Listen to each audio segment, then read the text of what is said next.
Hello everyone, সবাই কেমন আছো? আশা করছি সবাই অনেক ভালো আছো। রহস্য রহস্য রহস্য রহস্যে ঘেরা জমিদার বাড়ি। গোপালগঞ্জ জেলার মুকসুদপুর উপজেলায় অবস্থিত এই জমিদার বাড়িটি, যেটি ভূঁইয়া বাড়ি নামেও পরিচিত।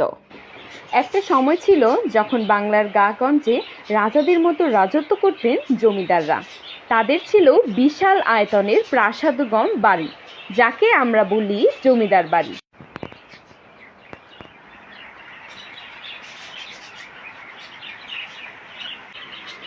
সামনে হাঁটতে হাঁটতেই আমরা কিছুক্ষণের মধ্যে পৌঁছে গেলাম জমিদার বাড়িতে।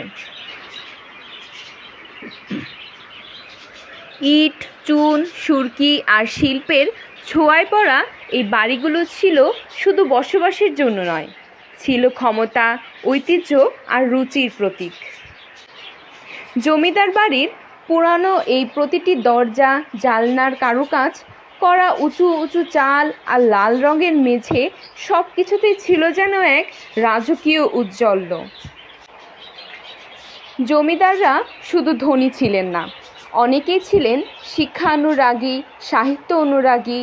তাদের বাড়িতেই বসত নাটক, যাত্রাপালা, কবিগান আরও অনেক আয়োজন। প্রাচীনতম এই কারুকাজ যেন মনকে এক নিমিষেই ভালো করে দেয়। প্রাচীন এই জমিদার বাড়িতে কেউ বসবাস করে না দেখে এখানে পাখিরা খুব সুন্দর করে বাসা তৈরি করেছে। আজ হয়তো সেই সময় নেই, জমিদারও নেই, তবু দাঁড়িয়ে আছে সেই পুরনো জমিদার বাড়ি, নীরবে বলে যাচ্ছে ইতিহাসের গল্প, সময়ের সাক্ষী হয়ে। তাই তো মানুষ দলে দলে ছুটে আসে এই জমিদার বাড়িতে, দেখে সব কিছু। প্রাচীনকালের দেয়ালে দেয়ালে আঁকা শিল্পকার্য, নান্দনিক সৌন্দর্য যেন মনকে ভালো করে দেয়।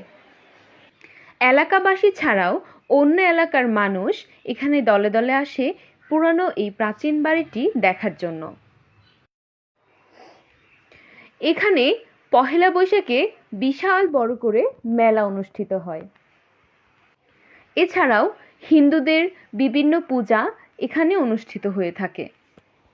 জমিদার বাড়িটির সাথেই রয়েছে কুমার ঘাট, যেটি জমিদার নিজে তৈরি করেছিলেন।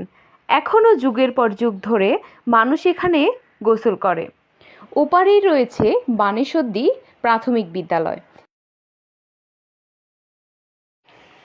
ঘাট থেকে উপরের দিকে উঠতেই বাম পাশে রয়েছে সরস্বতী কুঞ্জ, যেটি জমিদার বিপিন ভৌমিকের মায়ের সমাধি স্থান।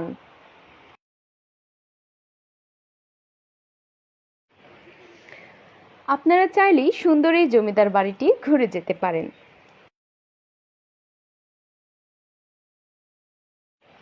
ওকে, আজকে এই পর্যন্তই। সবাই ভালো থাকো।